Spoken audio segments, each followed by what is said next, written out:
বিধানসভা নির্বাচনের দিনক্ষণ এখনো ঘোষণা হয়নি, তার আগে প্রস্তুতি কিন্তু শুরু হয়ে গিয়েছে জোর কদমে। প্রচারে ফের রাজ্য জুড়ে রথযাত্রায় নামছে বিজেপি। দোলের পরের দিন রাস্তায় নামে বিজেপির 10টি পরিবর্তন রথ।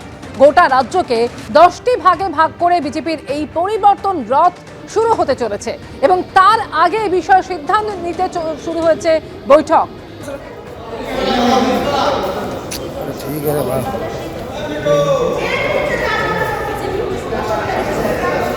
বৈঠক ইতিমধ্যেই শুরু হয়েছে এবং সেখানে বৈঠকে ইতিমধ্যেই একাধিক বিজেপি নেতৃত্ব তারা উপস্থিত রয়েছেন। শিবাশিস মৌলিক এই মুহূর্তে সরাসরি আমাদের সঙ্গে রয়েছেন।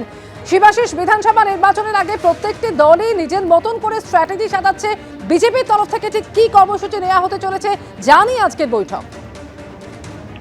একদমই তাই অমৃতা। দেখো, বিজেপির যদি প্রচার অভিযান দেখা হয় তাহলে একেবারে কিন্তু সেই 9-এর দশক থেকে দেখা যায় যে রাজনৈতিকভাবে রথযাত্রা বিজেপির প্রচার কৌশলে একটা বড় জায়গা পায়। সেক্ষেত্রে আডবাণীর দেশ জুড়ে রথযাত্রার কথা অবশ্যই উল্লেখ্য। ঠিক একইভাবে দিলীপ ঘোষ 2019 সালে কিন্তু তিনি যখন রাজ্য সভাপতি ছিলেন তিনিও রথযাত্রা করেছিলেন রাজ্য জুড়ে। এবারও কিন্তু শ্রমিক ভট্টাচার্য রাজ্য সভাপতি হিসেবে 26-এর বিধানসভা ভোটে বিজেপির প্রচার কৌশলের অন্যতম হাতিয়ার হতে চলেছে এই পরিবর্তন রথযাত্রা। বিজেপি তার সংগঠনকে রাজ্য জুড়ে 10টি বিভাগে ভাগ করে রেখেছে। সেই 10টি বিভাগের জন্য 10টি রথযাত্রা আয়োজন করতে চলেছে রাজ্য বিজেপি এবং এই 10টি বিভাগের ক্ষেত্রে দোলের পরদিন অর্থাৎ যে দোল উৎসব, সেই দোল উৎসবের পরের দিন থেকে এই রথযাত্রা শুরু হওয়ার জন্য প্রাথমিকভাবে সূচি তৈরি করা হচ্ছে এবং এই 10টি বিভাগের ক্ষেত্রে এই রথগুলি কোন রুট দিয়ে যাবে সেই রুটের সিদ্ধান্ত নেওয়ার জন্য কিন্তু আজকের একটি বিশেষ বৈঠক চলছে বিধাননগরের অল চেয়ার হোটেলে। সেখানে রাজ্য বিজেপি সভাপতি শ্রমিক ভট্টাচার্য তিনি যেমন উপস্থিত রয়েছেন, ভূপেন্দ্র যাদব, বিপ্লব দেব তারা উপস্থিত রয়েছেন, সুধাংশু দ্বিবেদী তিনি উপস্থিত রয়েছেন এবং শুভেন্দু অধিকারী তিনি বেশ কিছুক্ষণ পর তিনিও এই বৈঠকে যোগ দেবেন এমনটাই জানা যাচ্ছে। মূলত এই যে 10টি রথ বিজেপির পক্ষ থেকে পথে নামানো হবে, সেই 10টি রথের নেতৃত্বে কারা কারা থাকছেন, কোন রুটে এই রথগুলি যাবে এবং যে কোন বিধানসভাগুলোকে আমরা জানি যে রাজনৈতিক কৌশলগতভাবে বেশ কিছু বিধানসভাকে কিন্তু বিজেপি এবারে লক্ষ্যমাত্রা করে নিচ্ছে বিশেষভাবে এবং সেই বিশেষ লক্ষ্যমাত্রার বিধানসভাগুলিকে কিভাবে স্পর্শ করবে এই রথ তার জন্যই কিন্তু বিশেষ রুট তৈরি করা হচ্ছে এবং মূলত এই রুট তৈরির জন্যই আজকে বিশেষ বৈঠকে বসেছে বঙ্গ বিজেপি।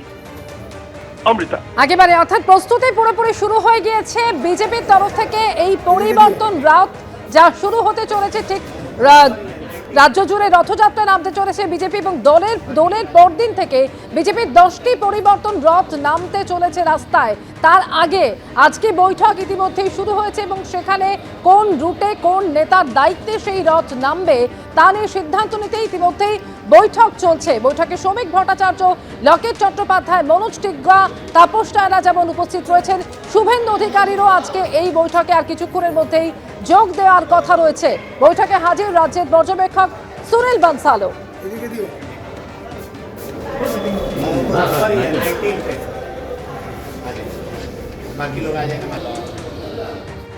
তৃণমূল মুখপাত্র অনুপ চক্রবর্তী এই মুহূর্তে টেলিফোনে রয়েছেন আমাদের সঙ্গে। অনুপদা, ভোটের প্রচারের জন্য রাজ্য জুড়ে রথযাত্রায় নামতে চলেছে বিজেপি এবং দোলের পরদিন থেকে এই কর্মসূচি শুরু হচ্ছে। 10টি পরিবর্তন রথ নামবে বিজেপির। মানে বোঝা গেল যে এসআইআর কার্যত ফেল, পরিযায়ী নেতাদের অ্যাসাইনমেন্ট ডিউটি ফেল, মানুষের উপর বাংলা ভাষায় কথা বললে বাঙালি বলে অত্যাচার করে দেওয়া ফেল। এখন নতুন বোতলে পুরনো মদ আমদানি করতে হচ্ছে বিজেপি, অর্থাৎ সেই পুরনো হিন্দুত্বের এজেন্ডা, সেই পুরনো রথকেন্দ্রিক রাজনীতি বিজেপি তারা বুঝে গেছেন, কার্যত সারেন্ডার করে দিচ্ছে। কোনোভাবেই এবারও বঙ্গ বিজয় সম্ভব তো নাই, উল্টে বাংলার মানুষ প্রবল ভাবে প্রত্যাখ্যান করতে চলেছেন ভারতীয় জনতা পার্টি। তার জন্য অন্য কোনো আস্থা না রেখে আবারও এই রামরথ, আবারও মানুষের মধ্যে ধর্মীয় দিঘি তোলার হুমকি দেওয়ার রাজনীতি। বাংলার মানুষ আগে ওদের প্রত্যাখ্যান করেছে, এবার 26-এর নির্বাচন ভয়াবহ বড় প্রত্যাখ্যান করবে।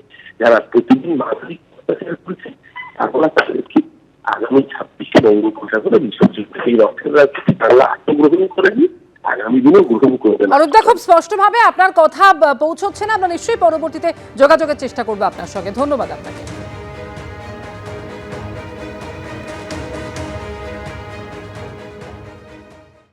এসআইআর এর কাজে নিয়ম ভঙ্গের অভিযোগে এবার 7 আধিকারিককে সরাসরি তাদের সরকারি পদ থেকেও সাসপেন্ড করল নির্বাচন কমিশন। আগেই রাজ্য সরকারকে অভিযুক্তদের বিরুদ্ধে ডিসিপ্লিনারি অ্যাকশন নিতে নির্দেশ দিয়েছিল কমিশন। তবে রাজ্য সরকার কী পদক্ষেপ করেছে তা এখনো জানা যায়নি। বিধিভঙ্গের অভিযোগে কড়া নির্বাচন কমিশন।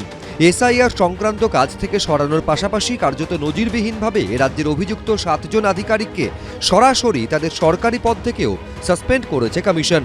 এসআইআর পর্বে এই প্রথম কোনো রাজ্যের সরকারি আধিকারিকদের সাসপেন্ডের মতো কড়া ব্যবস্থা নিল নির্বাচন কমিশন। মুখ্য সচিবকে পাঠানো চিঠিতে 4 জেলার 7 জন এইআরওকে সাসপেন্ড করে কমিশন তাদের বিরুদ্ধে শৃঙ্খলা ভঙ্গের অভিযোগে পদক্ষেপ নেওয়ার জন্যও রাজ্য সরকারকে নির্দেশ দিয়েছে।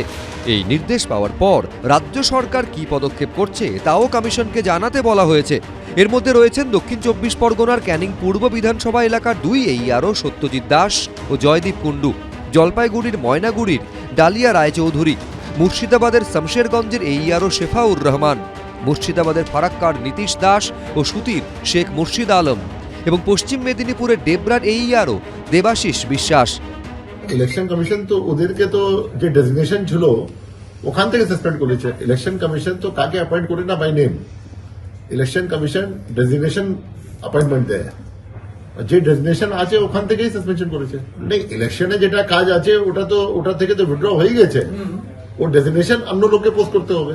আমি আমার ইনস্ট্রাকশন উদাহরণ কর্তৃপক্ষের ইনস্ট্রাকশন অনুসারেই কাজ করেছি, এটুকুনি আমি বলতেছি। আর কিছু আমি এখন এই মুহূর্তে বলবো না। বেশ কিছু অভিযোগ এসেছে আপনার বিরুদ্ধে, আপনি ওই ডকুমেন্টস প্রপার চেক না করে আপলোড করে দিয়েছেন। আমার তরফ থেকে আমি 100% দিয়েছি, এরপরে আমি আর কিছু বলবো না।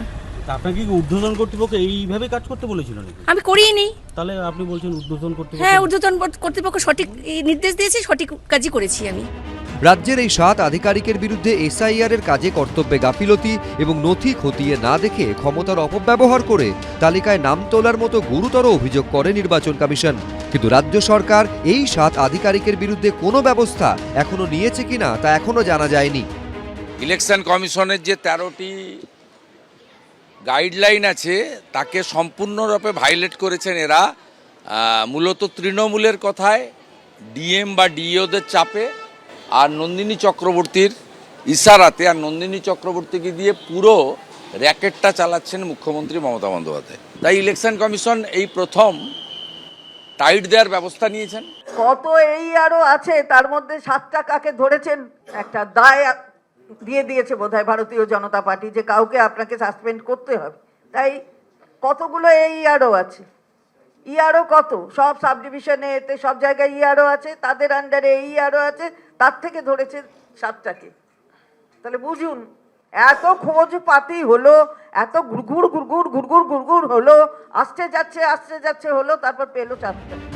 এর আগেও বেআইনিভাবে ভোটার তালিকায় নাম তোলার অভিযোগে দক্ষিণ 24 পরগনার বারুইপুর ও ময়নার 2 জন করে ইআরও ও এইআরও এবং একজন ডেটা এন্ট্রি অপারেটর মোট 5 জনের বিরুদ্ধে এফআইআর দায়েরের নির্দেশ দিয়ে মুখ্য সচিবকে চিঠি দিয়েছিল নির্বাচন কমিশন, কিন্তু এফআইআর দায়ের হয়নি। একাধিক নির্দেশ অমান্য করার অভিযোগে প্রাক্তন মুখ্য সচিব ও বর্তমান মুখ্য সচিবকে দিল্লিতে ডেকে কথাও বলেছে নির্বাচন কমিশন, কিন্তু তারপরেও কাজ হয়নি। এই পরিস্থিতিতে 7 জন অফিসারকে সরাসরি সাসপেন্ড করে কড়া বার্তা দিল কমিশন। ব্রতদীপ ভট্টাচার্য, আশাবুল হোসেন, রাজীব চৌধুরী, এবিপি আনন্দ। এবিপি আনন্দ, এগিয়ে থাকে, এগিয়ে রাখে।